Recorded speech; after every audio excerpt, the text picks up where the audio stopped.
Queridos,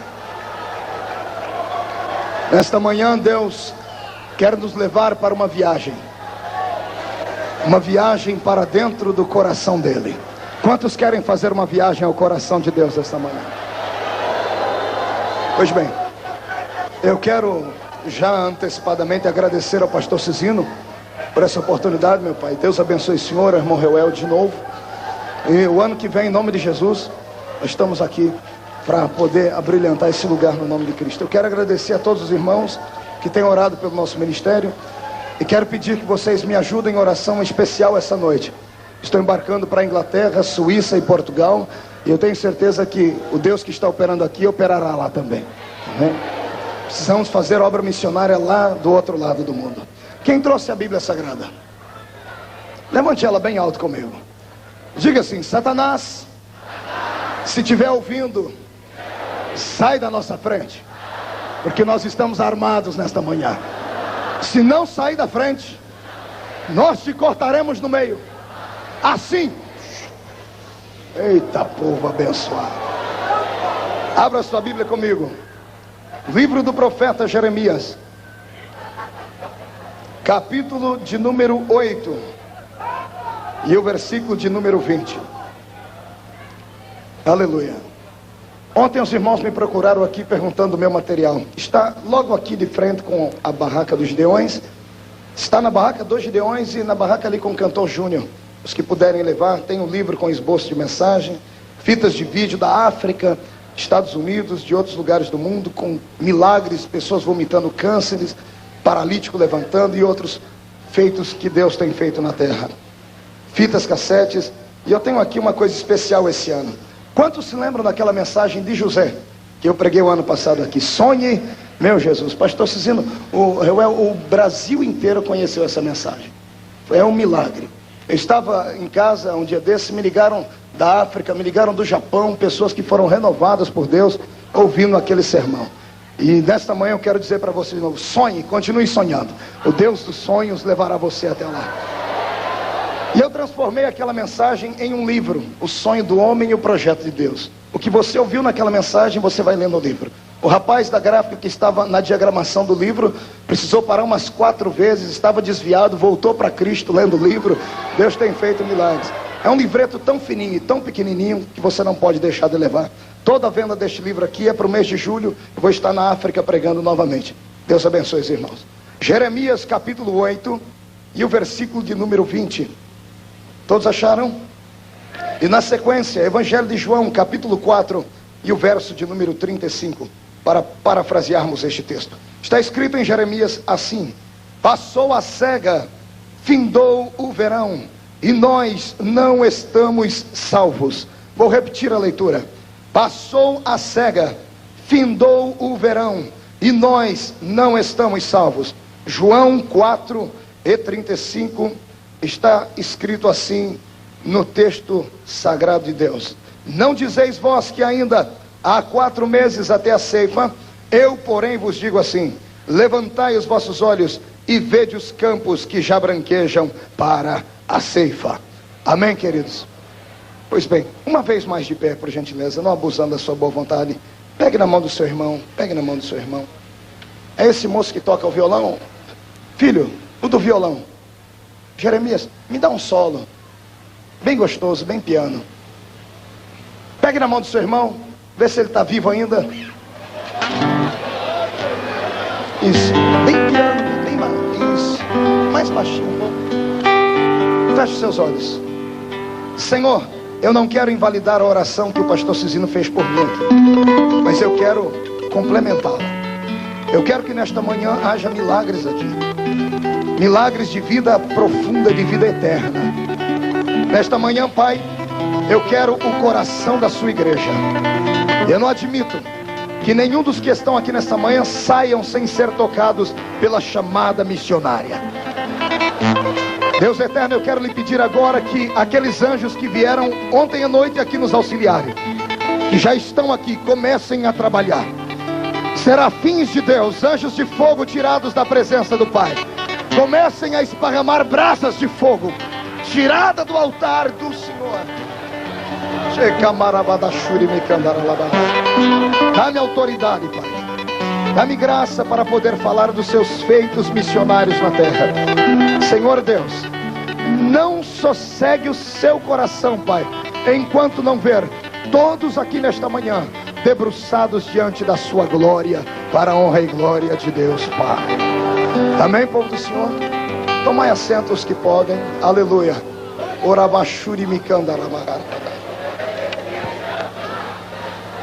Eu vi o pastor Nerildo Acioli aí. Cadê ele?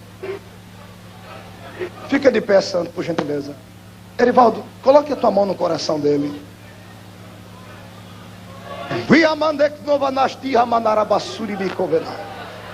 Filho meu, venho eu falar contigo assim nesta manhã.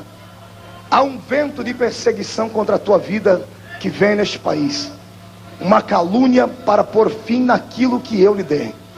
Falo contigo hoje para tu permaneceres de pé, porque eu sou Deus que te levantei. Sou eu, Deus, que zelo pelo teu nome, pela tua casa e pela tua família. E em comprovação de que sou eu quem falo contigo, olha o que é que eu faço hoje.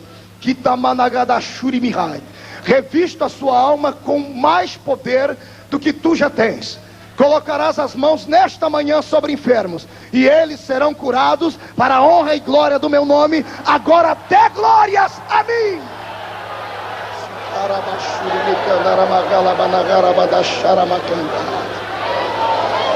Aleluia.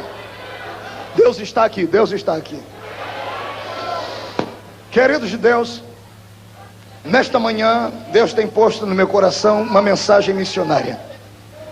Uma mensagem linda, poderosa, forte. É um tutano de Jeová para a gente aqui.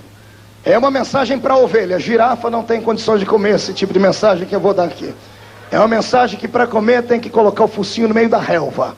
E girafa só come coisa em alto, né, irmão? Mas eu quero crer que eu tenho aqui um rebanho de ovelhas hoje que vão se saciar com a graça e a glória de Deus. Queridos, quando eu abro a minha Bíblia, nestes 2 versículos que lemos aqui, no livro do profeta Jeremias, o profeta das lágrimas, o profeta chorão, e no evangelho que escreveu o apóstolo do amor, o irmão João, eu vejo aqui nesses 2 versículos uma revelação profunda de Deus para a igreja da última hora. Se você me pedisse um tema para esta manhã, eu lhe daria este tema: o que os olhos não viram, o coração não pode sentir. Amém? Quem pode repetir comigo isso? O que os olhos não viram, o coração não pode sentir.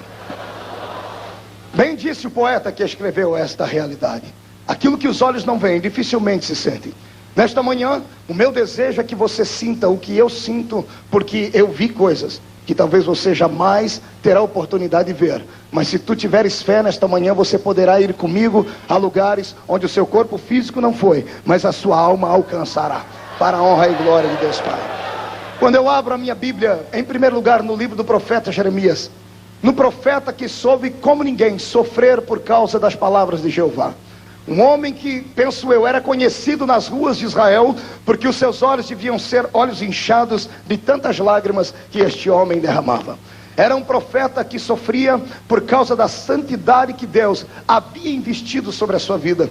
E Deus geralmente levanta pessoas para fazerem a diferença dentro de uma comunidade, dentro de uma igreja. É possível que nem todos os que estão aqui vão sentir a mesma coisa que a maioria irão sentir. Por quê, pregador? Porque nem todos estão com o mesmo espírito que estão a maioria. Eu olho para a igreja nesta manhã e sei que estou pregando aqui para 2 tipos de igreja. Uma igreja sensível a Deus e uma igreja que quer ser sensível a Deus, mas ainda não foi. Aquele que é sensível é fácil a gente ver. Teve gente aí que só faltou voar nesta manhã aqui. Jesus olhou para ele, ele já começou a falar em línguas e a saltar. Em compensação, temos outros que estão aí com o olho mais seco do que olho de coruja. Mas Jesus vai te pegar nesta manhã aqui, porque a graça dele tocará a sua alma e o seu coração. Mas nesta manhã, como sendo um congresso missionário, temos que falar da obra missionária. E obra missionária não é emoção. Obra missionária é uma razão de Deus para dentro de nós. Porém, sem emoção não se faz missão. Se você não tem um coração quebrantado, você nunca entenderá o que é que acontece no espírito missionário aqui em Camboriú. Agora prestai atenção, amados em Cristo Jesus. Um dia eu estava fazendo com Deus uma conversa séria, e eu dizia: Deus, eu gostaria de construir alguma coisa na minha vida para que ficasse marcado por muito tempo. E o Senhor me deu um poema, uma coisinha bem simples, que marcou a minha existência. Eu vou falar para você. Deus disse a mim: se tu queres criar uma coisa bela, que dure apenas um dia, crie uma borboleta dentro da sua casa. Ela é bonita e durará 24 horas. Você criará ela, mas ela nunca mais ficará com você. Se tu queres criar uma coisa mais bela que uma borboleta, que dure mais alguns dias, plante no jardim da sua casa uma bela rosa. Esta rosa exalará um perfume bonito. As pessoas passarão na rua e vão te elogiar por causa daquela flor, mas passará algum tempo e esta rosa também vai morrer. Se tu quiseres criar algo que dure muito mais tempo e que seja belo, plante no seu jardim um ipê amarelo, uma árvore que durará algumas décadas possivelmente, e durante muitas décadas alguém olhará para aquele ipê e vai dizer: o homem que plantou, ou a mulher que plantou morava aí nesta casa. Mas tudo isso passa, e Deus disse a mim: agora, filho, se tu queres criar alguma coisa, exercer alguma coisa que dure para toda a eternidade, que seja belo, faça a obra missionária. Ganhe uma alma, porque quando todos se esquecerem de você aqui, lá no céu tu entrarás de cabeça erguida com o Senhor da glória e as almas que tu ganhastes na terra. Se tu queres nesta manhã marcar o tempo, não queira ser um famoso pregador, não queira ter status, que isso custa demais e às vezes não vale nem a pena. Agora, se tu quiseres ser alguém diferente, deixa o espírito missionário abocanhar a sua alma nesta manhã, e não terá demônio no inferno, homem na terra e anjo no céu capaz de romper com a glória que o Senhor investirá sobre a sua existência. Agora, ser um profeta e um missionário não é nada fácil. Jeremias vivia em um mundo conturbado. Israel era aquele povo que você já conhecia. Quando tudo estava bem, cá estavam eles em cima, olhando para Baal, olhando para Astarote, Azera, até mesmo o pseudo-deus Marduk lá da Mesopotâmia. Agora, quando tudo dava errado, Israel rasgava suas roupas, colocava cinza sobre a cabeça e ia pedir perdão a Jeová. E Jeová, como é o nosso Deus, você conhece ele, o coração dele é grande, maior do que coração de mãe, sempre estava lá para estender a mão sobre o seu povo. Nós cristãos temos um grande defeito na vida: nós abusamos de uma face de Deus, a face da misericórdia dele. Nós cristãos desta época da graça achamos que o nosso Deus é apenas um Deus bonzinho, compreensivo, longânimo, que nunca vai cobrar nada de ninguém, um Deus que está olhando a gente, e o laço da misericórdia dele tem 1 milhão de quilômetros e vai se estendendo. Sim, amados, o meu Deus é um Deus de misericórdia, é um Deus longânimo, mas a minha Bíblia diz que Deus tarda em irar-se, mas ele se ira. Deus tem a outra face, que é paralela à face da misericórdia, que é a face do juízo. A face do juízo de Deus não queira tu conhecer, porque a minha Bíblia diz que a porta que Deus abre, ninguém fecha, mas a porta que ele fecha também, ninguém abre, amados. Deus está com os olhos para a nossa nação. Deus está olhando para mim e para você, brasileiro, com a indiferença que há dentro de nós. Qualquer brasileiro que está aqui nesta manhã sabe que nas suas veias, assim como na minha, percorre o sangue de várias nações. Eu e você não somos brasileiros puros. O único brasileiro puro que tem é o índio. Nós temos na nossa veia descendência de alemães, descendência de europeus, descendência de africanos. Até você com olho verde aí, com cabelo liso, deve ter na sua raiz lá uma sementinha dos negros da África. Por que é que você acha que Jesus tem levantado o Brasil para ser o celeiro missionário? Porque dentro de nós existe o sangue das nações da terra. Existem latinos, existem africanos. Por que é que o coração de um brasileiro palpita quando ouve falar da obra missionária? É porque dentro de você existe resquício de todas as nações da terra, e Deus levantará a sua vida nesta hora final. Não importa onde você esteja, não importa o nome que tu tens, não importa se tu moras em um alto edifício, em um grande duplex de um apartamento, ou se você mora em uma chopana dentro de uma favela. Quando Deus olhar para você e encontrar um coração missionário, ele saltará muralhas, pegará a sua vida e te colocará na frente das grandes nações. Agora olhe para o seu irmão e diga: não aborreça Deus, não brinque com Deus. Israel estava vivendo uma época abençoada, entre aspas. Jeremias era aquele profeta com o espírito de João Batista, sabe? Aquele que não admitia nada errado. O zelo pela causa de Deus, pastor Cicino, corroía o coração dele. Jeremias andava pelas praças da sua cidade, olhando para o povo, vendo os postes ídolos, vendo os altares, e ele olhava para o seu povo e dizia: não façam isso. Há um Deus do céu olhando para nós. Há um Deus do céu que não admite esse tipo de coisa. E aquelas pessoas de sua época já, pessoas em progresso espiritualmente, entre aspas, pessoas que não eram mais meninas na fé, pessoas que não acreditavam mais que o Deus da lei era o Deus que imperava na época dos profetas, olhavam para ele e diziam: ei, Jeremias, você é louco? Você acha que Deus vai pesar a mão sobre nós? Nós somos o povo dele, escolhidos. Foi ele quem nos escolheu. E Jeremias passava vistoria entre o povo dizendo: não façam tal besteira, porque a mão de Deus será pesada sobre vós. Deus escolheu Israel não para ser uma nação diferente em termos de beleza na terra. Deus não escolheu o judeu para ser simplesmente próspero em riqueza. Deus escolheu aquela nação para que eles fossem uma nação missionária. A obra missionária não é coisa do Novo Testamento, é lá do Velho Testamento. Deus olhou para o mundo e o mundo estava perdido. Logo após o dilúvio, Nimrod conseguiu colocar todas as nações contra Deus, tentando construir uma torre para fugirem da ira de Jeová. E Deus naquele dia arrancou o Espírito Santo da terra. Sabe o que foi que o Senhor fez? Deus esparramou as nações pela terra, e dentre aquelas nações Deus escolheu um para que pudesse fazer a diferença. Deus escolheu Abraão, mandou que ele saísse do meio de sua parentela e prometeu a ele fazer dele uma grande e próspera nação. Para quê?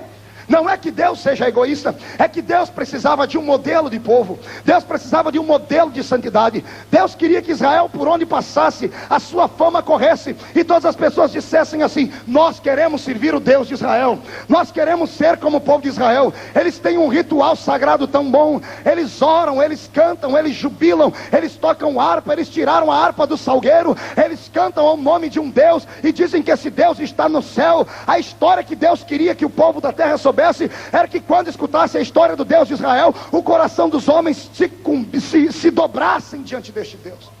Agora olhe para mim, pergunte se Israel conseguiu mudar o mundo de sua época. Israel era um povo invejoso, que olhava as outras nações e dizia assim: por que nós não podemos ter um Deus igual deles? Por que nós não podemos ser igual às outras nações? Israel simplesmente menosprezou aquilo de maior valor que eles tinham, que era a presença de Jeová. Eu e você, como igreja de Cristo, fomos convidados por Deus para a mesma coisa. Não fomos convidados para ficar na terra apenas como mais um povo que passa. Não, Deus chamou você para você fazer a diferença neste mundo. Mas infelizmente, a exemplo de Israel, não somos nós quem temos transformado o mundo, é o mundo quem tem transformado a nossa vida. É uma grande realidade. E sabe, esses dias orando a Deus, e sabe o que é que o Senhor me disse acerca da nossa igreja, da Assembleia de Deus? O Senhor disse para mim: filho, marque aí no papel e pregue a minha igreja, as 3 fases da sua igreja. E eu marquei. E o Senhor disse: a primeira fase pela qual passou o seu povo era uma fase em que a sua igreja era perseguida. Grite comigo: perseguida.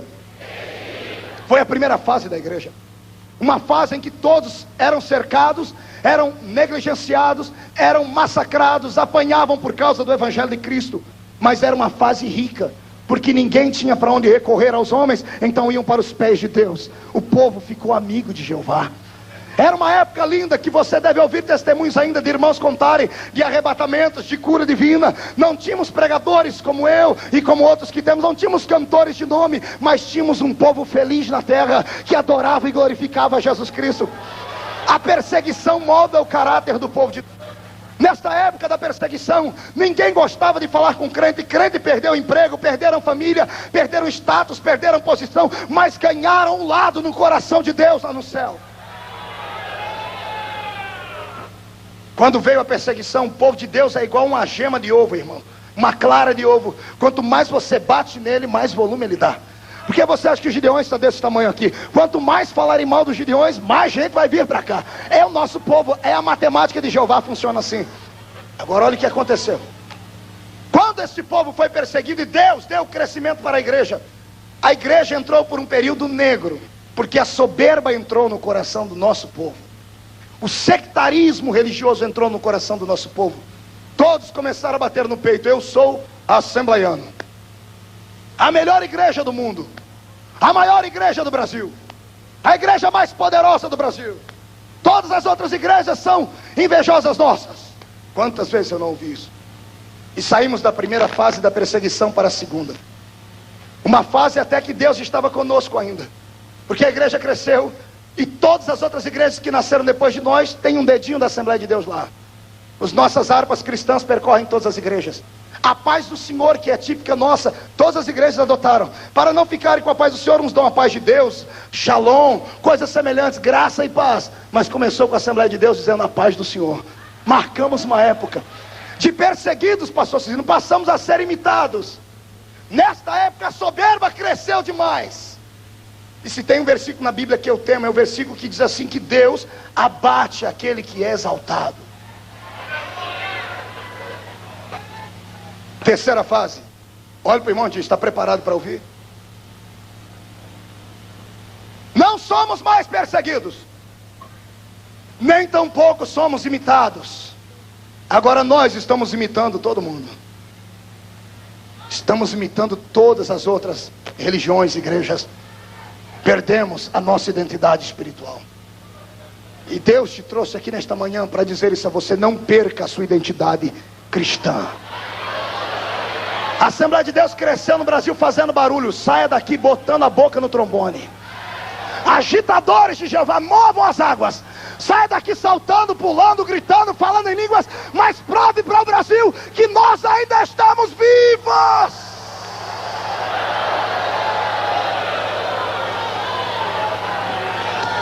Mas aí estava Israel. Abandonaram todos os propósitos principais de Deus. E o profeta um dia olhando as coisas, ele conhecia a Bíblia. E não é uma palavra que Deus o inspirou simplesmente, ele conhecia Deuteronômio. E no livro de Deuteronômio havia uma promessa para todas as gerações. Se o meu povo virar as costas para mim, eu fecho o céu para eles. Se virarem as costas para mim, eu fecho o céu para eles. E Jeremias, pegando essa palavra, começou a ir de casa em casa no meio da rua. Irmãos, Deus vai fechar o céu. Israel era um povo que vivia da agricultura. Era um povo que vivia do plantio dos cereais, das frutas. E eles dependiam do céu, dependiam da chuva de Deus. E alguém dizia, fica tranquilo Jeremias, Deus não vai pesar a mão em cima de mim, porque eu tenho um bezerrinho de ouro lá no cantinho da minha casa. Deus não olha para essas coisas. Deus é cardiologista, quer apenas o meu coração. Uma vírgula. Se Deus quiser só o seu coração, tinha feito só uma bolinha de carne com 2 olhos nela. Deus quer o seu corpo, a sua alma. Deus quer a sua perna, a sua boca, as suas mãos. Deus quer a igreja por inteiro. Jeremias vai dizendo, eu avisei, Deus vai fechar o céu. E os homens vão para a agricultura, vão para a roça. E aram a terra, usam aquele trator Valmete 290. Fazem de tudo lá naquela terra. Aram a terra, plantam, cultivam. Jogam a semente dos cereais, jogam a semente ali da cevada, a semente do trigo e outras sementes mais, e olham para o céu e agora escondem o ídolo de ouro atrás de uma cortina e vão a Deus, Paizinho do céu, manda para a gente a chuva agora. E diz Flávio Joséfo que no ano desta agricultura, no ano da primeira parte que era cega e compreendia do mês de abril até o mês de junho, depois que a terra estava plantada, estava tudo pronto, as plantinhas estavam brotando do solo, o céu estava carregado de águas. E alguém dizia, cadê o profeta que falou a verdade?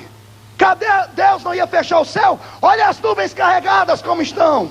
E Jeremias dizia, com Deus ninguém brinca, Deus vai fechar o céu. Joséfo diz que durante 1 mês trovejou o céu, ventos, tempestades. E um belo dia a chuva desce. E quando começa a chover, alguém grita, e aí profeta? E o profeta olha para o céu, isso é tradição judaica, e diz, Deus, tu és um Deus que cumpre a palavra dos seus filhos. Joséfo diz que a chuva descia, pastor Cicino, a 1,5 metro do chão. Antes de chegarem no chão, o mormaço da terra tão quente subia e fazia com que a chuva evaporasse no espaço. 1,5 metro do chão, os homens sentiam a chuva no corpo, mas não dava tempo de escorrer para o chão, Porque a ira de Deus estava acesa. Por que é que você acha que há no nosso país essa falta de desligamento de Deus tão grande? Por que é que você acha que existem tantas pessoas que ficam iradas com este trabalho? Existem pastores que eu conheço que excluem os crentes que vêm aqui. Sabe por que vem aqui? Porque nos seus lugares não tem mais chuva. A ira de Deus está aplacada lá. Deus está olhando para os lugares, não manda chuva, porque os corações estão endurecidos. Aí o povo tem que sair da sua terra, descer para outra região, onde sabe que o coração de Deus está aberto, e chuvas torrenciais ainda descem.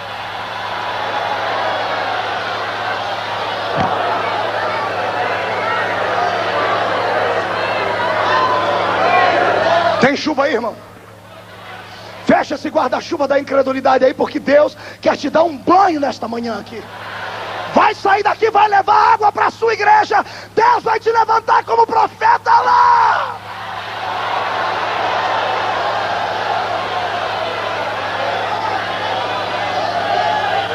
Resultado: era cega, não choveu, as plantas morreram. E o profeta vem: eu avisei, passou a cega.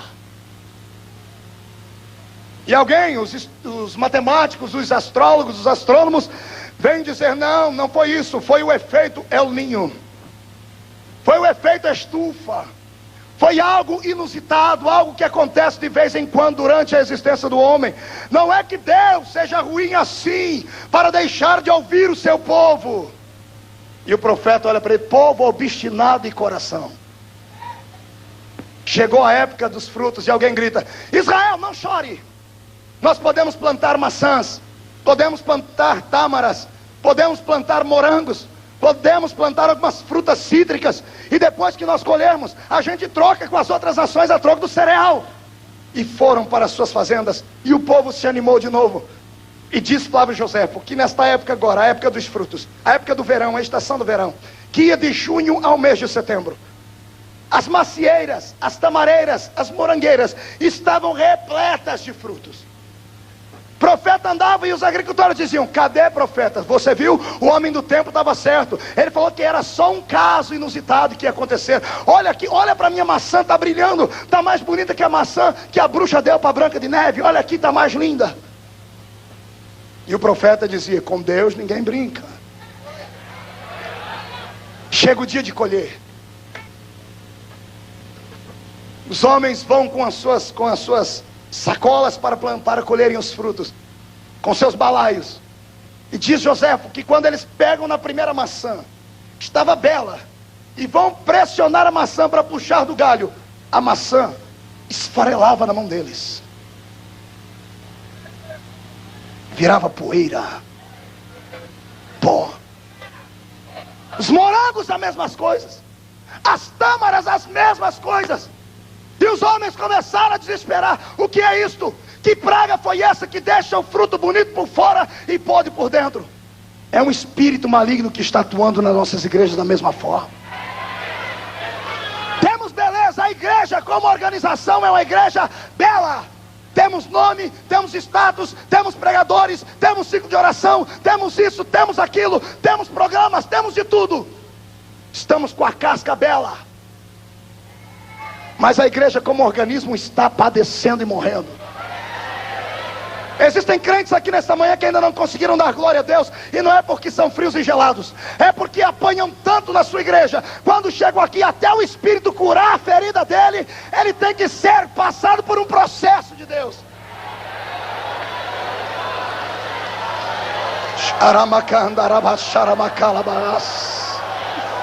Deus esta manhã quer derramar um orvalho sobre esses corações. Deus esta manhã quer trazer um orvalho sobre os corações da sua igreja. A obra missionária tem que ser feita. Olhe para cá. Termina o mês de setembro, pastor Cizino, e lá vai o profeta: eu avisei.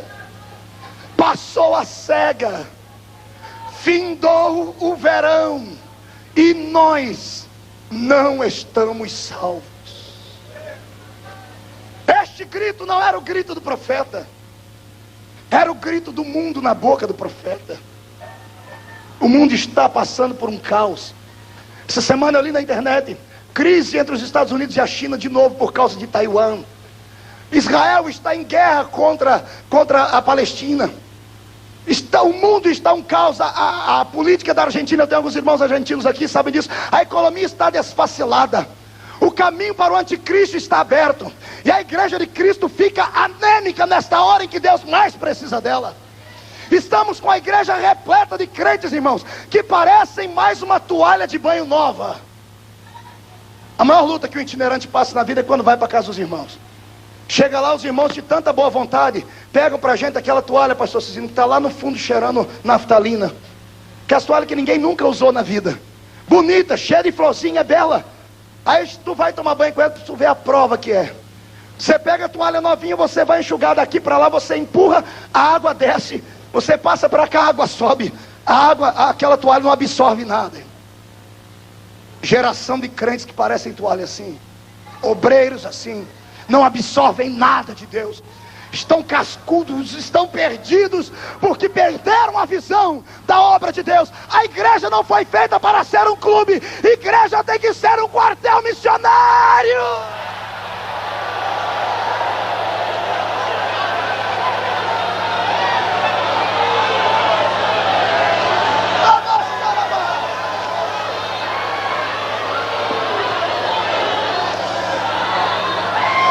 Ilustrando o que eu acabei de pregar. A primeira dispensação, a dispensação da cega, compreende as 5 primeiras dispensações da terra. A dispensação da inocência, consciência, governo humano, patriarcal, lei e a lei. Estas dispensações bíblicas, elas estão representadas aqui neste período da cega. Em cada uma dessas dispensações, Deus levantou um missionário para fazer a obra, mas Satanás desfacelou a todos. Na dispensação da inocência, Deus levantou Adão e Satanás derrubou Adão. Na dispensação da consciência, Deus levantou Caim e Satanás derrubou Caim. Na dispensação do governo humano, Nimrod apareceu na cena, mas Deus não gostou dele, porque era um homem profano e que fugira da ira de Deus. Deus não admitiu esta fase. Entramos na fase dos profetas, na dispensação dos patriarcas. Deus olha para os patriarcas, esperava que eles fizessem alguma coisa. Deus queria que o patriarca Abraão começasse falando a verdade, e Abraão começa mentindo. Deus esperou que o seu filho Isaque falasse a verdade, Isaque mentiu também. Deus esperou que Jacó falasse a verdade, e Jacó, todo mundo sabe o nome dele. Nessa dispensação, o homem fracassou, foi passando a cega. Entramos na dispensação da lei. Deus queria um líder que começasse dando vida, mas Moisés começou matando os homens, e Deus não queria um assassino para ser missionário. Passou a cega e ninguém foi salvo. Satanás olhava para o céu e dizia: quem é que tu vai mandar agora aí, Jeová? Cadê os seus campeões? O homem mais manso da terra, eu fiz ele virar assassino. O que era seu amigo, eu fiz ele mentir. O primeiro homem que era sua imagem e sua semelhança, eu fiz ele te desobedecer. Quem é que tu vai mandar? Silêncio no céu. Anjos chegam diante de Deus e dizem: Senhor, podemos nós irmos? E Deus diz: não, vocês não podem. Quem irá? Quem há de ir por nós? João viu este dia, pastor Cizinho.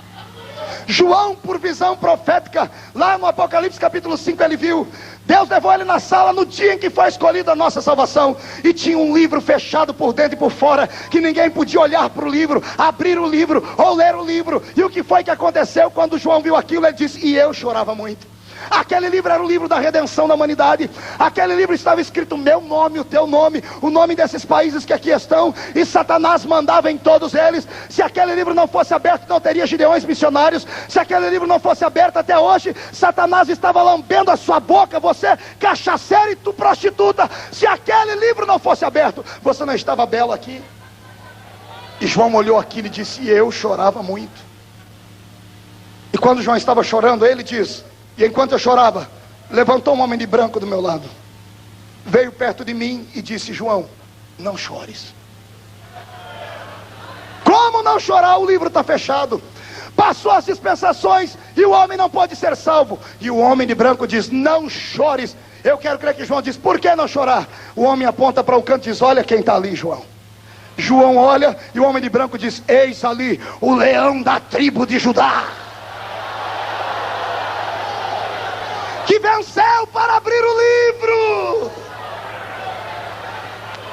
O nascimento de Jesus da terra trouxe para nós a segunda fase deste texto de Jeremias, o verão.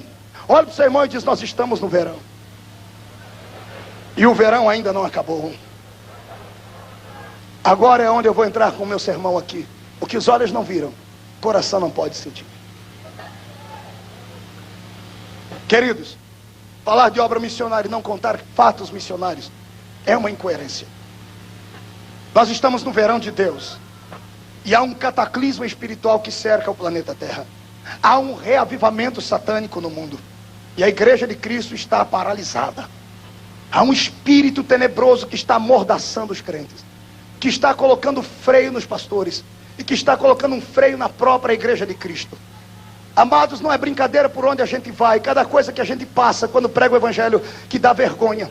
Um dia desse eu fui pregar num grande evento, e o irmão, o pastor do evento me chamou e disse: pastor Marco, o senhor pode hoje não falar da Rede Globo, porque eu já ouvi umas suas fitas, e o senhor fala muito contra essas coisas. Eu disse: por que eu não posso falar contra a Rede Globo? É que o dono da Rede Globo, sabe, o daqui, da transmissora daqui, ele não é crente, ele é até macumbeiro, mas ele é tão amigo nosso.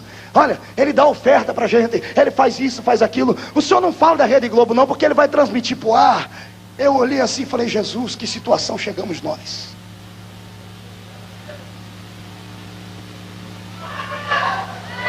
Frouxos, fracos, míseros, porque falta brilho na nossa cara, falta vergonha no coração de sermos cristãos. Nós não precisamos de esmola de Satanás, nós temos a riqueza de Deus. Era bacana para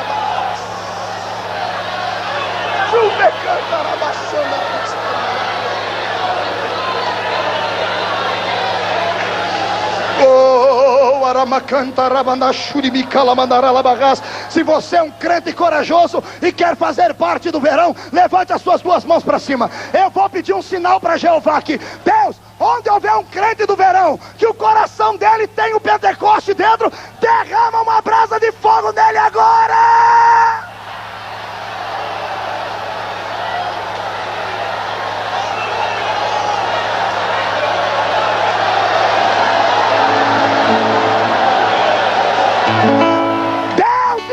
Conosco.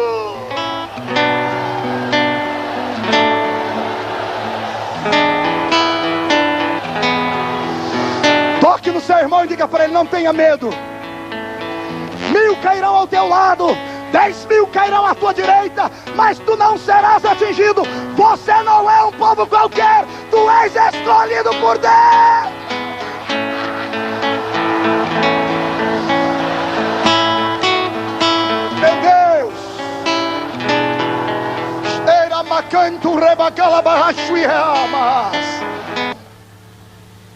O mundo está clamando. Eu queria que você estivesse comigo em Viana, em Angola, quando estivemos pregando ali em um grande evento. 15.000 negros africanos lá no meio da rua. Chegaram às 4 da manhã para assistirem o culto ao meio-dia. Todos reunidos. Mães com 5, 6 crianças em padiolas, radiolas, levando as suas criancinhas ali dentro. Sem sapato nos pés, sem roupa no corpo para poder se vestir, mas cheios da unção de Jeová. Eu entrei lá e falei: vou ensinar esse povo a ser pentecostal. Irmão, eu aprendi a ser pentecostal lá.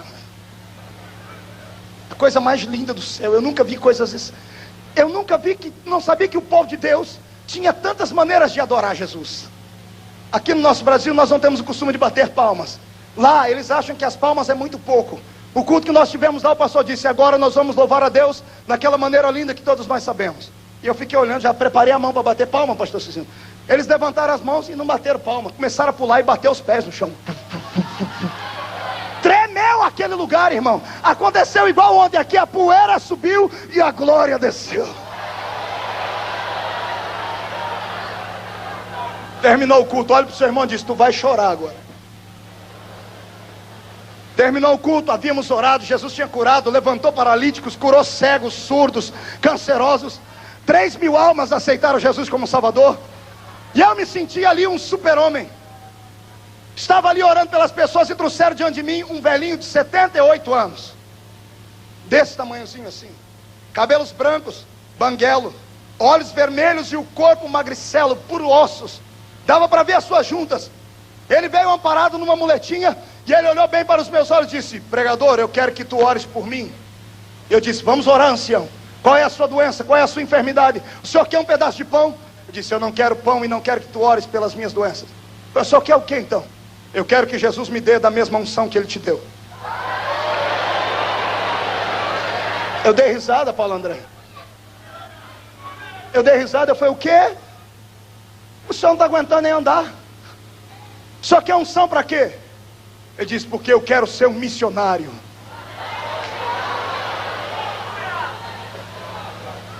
Ele me agarrou com aquelas mãos ossudas e olhou bem dentro dos meus olhos e disse: eu não tenho medo de morrer. Por que o senhor está dizendo isso? Jonas Savimbi. Grave esse nome na sua lista de oração e peça para Deus dar um jeito nesse homem. Jonas Savimbi, um líder terrorista em Angola, que quando quer chamar a atenção da ONU, quer chamar a atenção do país, sabe o que ele faz? Pega crianças nas aldeias de 5 anos, na frente do pai e da mãe, bota uma câmera para filmar na frente, pega um facão e arranca a cabeça das crianças na frente da mãe e do pai. Ele expulsou os missionários brasileiros que estavam lá o ano que eu estive lá. Os missionários saíram correndo de medo de morrerem. E o velhinho veio falar para mim: eu não tenho medo de morrer. Faz 20 anos que eu sirvo a Jesus. Jesus nunca fez mal para mim. Aquilo me interessou. Eu disse: mas vem cá, o senhor sabe ler? Ele falou: não sei ler. E como é que o senhor vai pregar? Eu disse: eu não sei ler, mas eu não sou burro, eu tenho memória. Eu tenho aqui dentro dessa cabeça aqui mais de 30 salmos decorados, mais um monte de texto bíblico, porque eu vou para a igreja e fico comendo tudo que o pregador dá, porque a palavra de Deus é que me sustenta.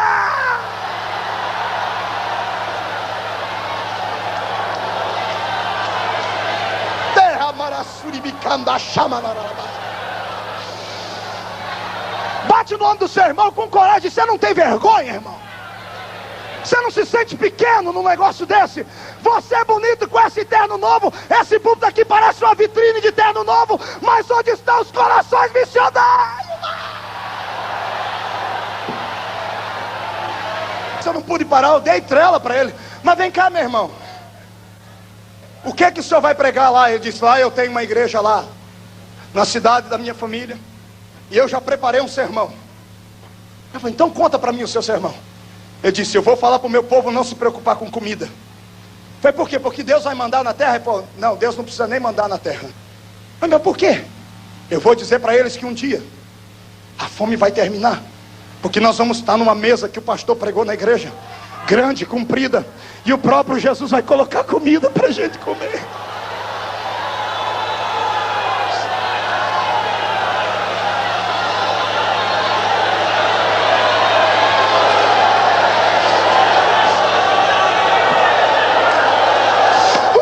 Jesus vai dar comida na nossa boca.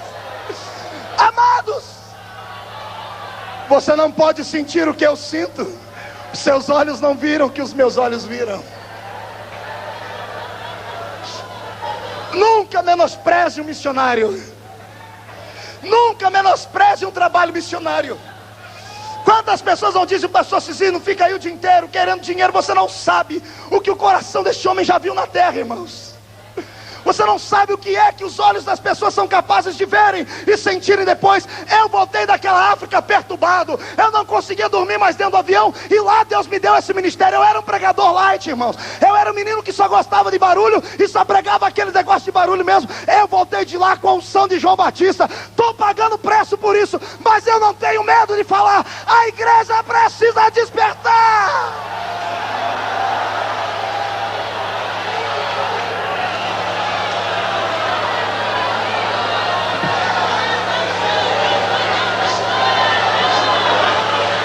O verão está aí. O verão está aí. Países do mundo esperando ouvir uma voz. Sabe o que mais me dói? Sabe o que mais dói o meu coração?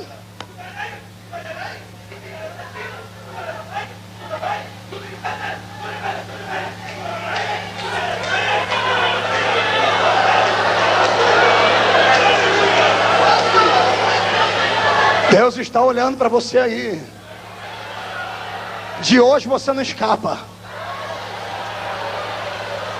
Eu tinha 15 anos, estava ali embaixo, pastor Cizinho, numa manhã missionária como essa. O pastor Gregório Chazuki fez uma oferta missionária e eu não tinha dinheiro para dar. Depois ele falou: quem é que tem a vida para dar para a obra missionária? Eu pulei em cima de crente aí, irmão. Apanhei, me deram tapa, pisaram em cima de mim, mas eu consegui rastejar até aqui. Quando eu caí aqui, deitei, o pastor Gregório veio aqui e disse: Deus recebeu essa oferta missionária. Deus está dando o mundo para ele. Eu quero dizer para você que o que Deus fez na minha vida fará na sua nesta manhã.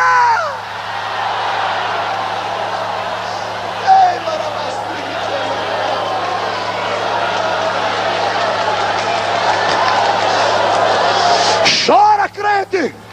Você é mais fácil você chorar na frente de uma novela do que chorar aqui na igreja. Deus está hoje repreendendo a sua alma. Você tem que ser um missionário.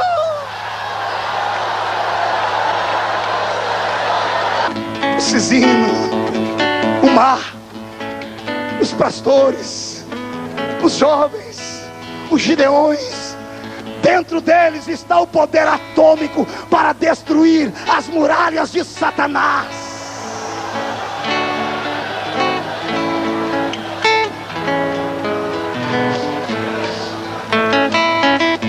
Aguenta, coração.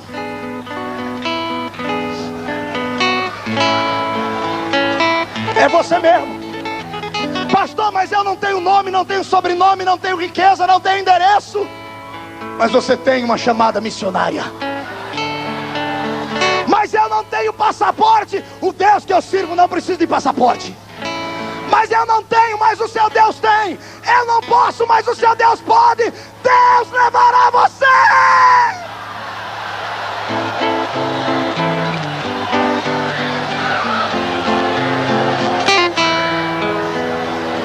Meu Deus, Urecamanchore Ambalavadash.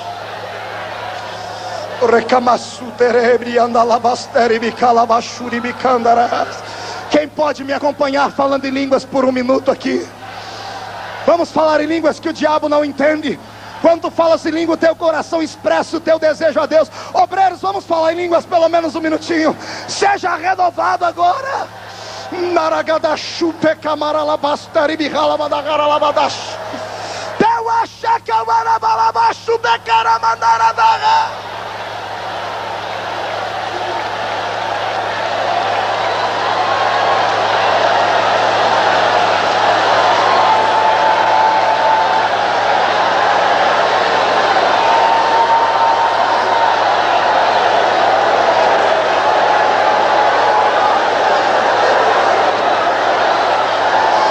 O que os olhos não viram, o coração não pode sentir. Levantai os vossos olhos e vede os campos que branquejam para a ceifa.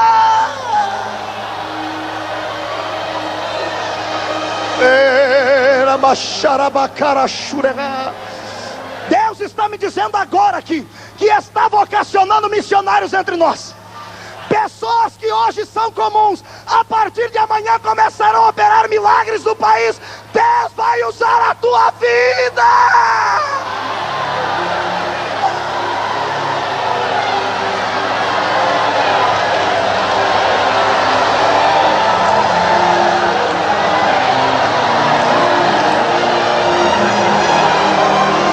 É só isso que você pode fazer? É o único barulho que você pode fazer é esse? Você está dando o mínimo da sua adoração. Adore a Deus com seu corpo. Adore a Deus com seus pés. Adore a Deus, adore, adore, adore.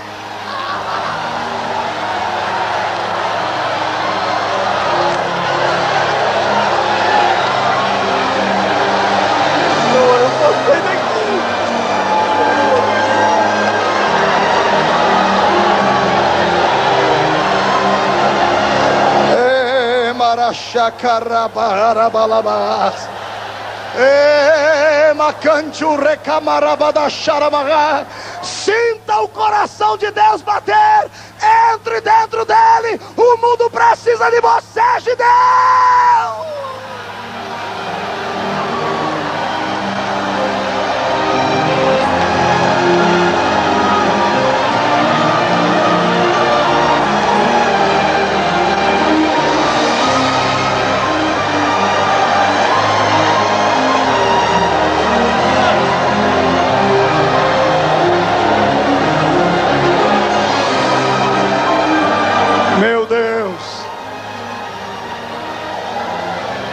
Olhe para cá. Passou a cega, mas o verão ainda não acabou. Satanás pode ter vencido o primeiro round, mas a luta não terminou. Nós vamos nesta tarde, aqui nesta manhã, em nome de Jesus, nós vamos nocautear o diabo. Vamos botar ele debaixo dos nossos pés.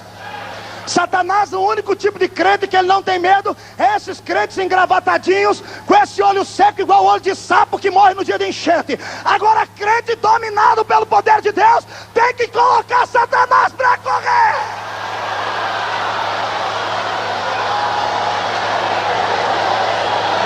Isso, dança, dança, bate o pé, pula, fica em pé, grita, sai correndo, mas enche a tua vida de graça.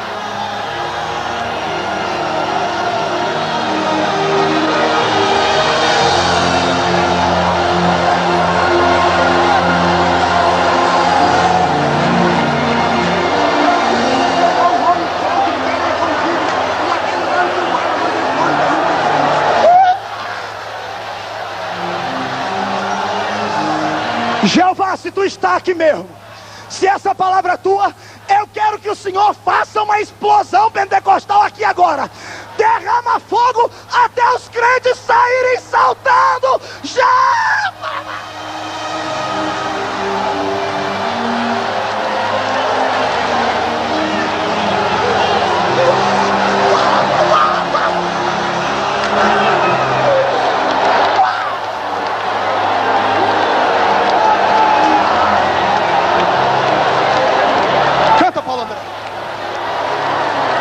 Depois eu continuo pregando.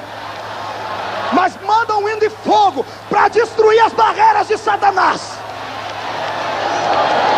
Pastor Caleb, é a nossa hora. É a nossa hora. É a nossa hora. Arabacarabás.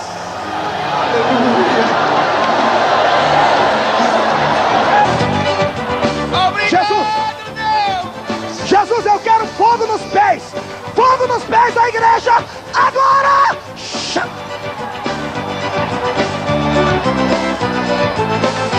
O altar da Fumegando está queimando meus pés.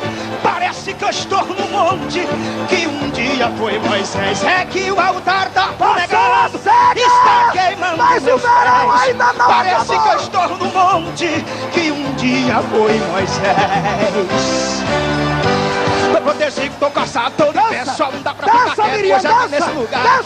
Tem muito fogo, muita glória e muito som. Brasa viva do altar, invade o meu coração. Fica ligado, meu irmão, nesse mistério. Hoje aqui o causa é zero, é poder e é unção.